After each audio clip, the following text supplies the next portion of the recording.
For example, he loves liverwurst and Vidalia onion sandwiches with mustard. When we go out for lunch at one of his favorite places, a diner that we still call Blackwater Bill's, although that is not its real name, he orders either a BLT or 2 hot dogs with spicy mustard. It would be wrong to pigeonhole Don on the basis of these menu choices, because he also loves ossobuco, and he is just back from Paris, where the cuisine is almost as big a draw for him as the pictures on the museum walls. I have more.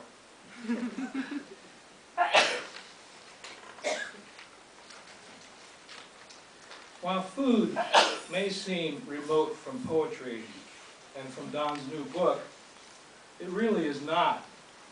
Like poetry, it is a pleasure of the mouth, whether it is a roast beef sandwich with horseradish or coq au vin.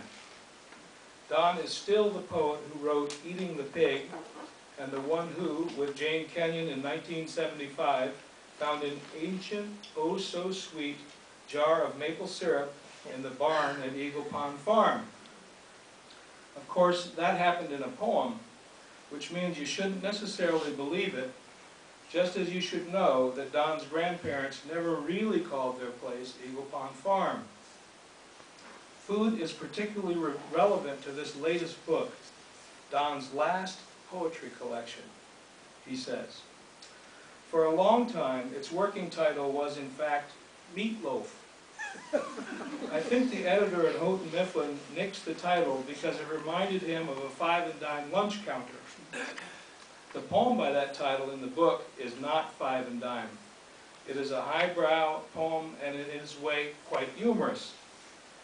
And although Don loves meatloaf and used to make an excellent meatloaf, even though he couldn't cook much else, the meatloaf recipe in the poem Meatloaf is not the one he used, thank goodness.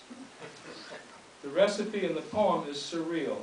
It contains sawdust, among other ingredients, and it is to be baked at 35 degrees for 10 hours.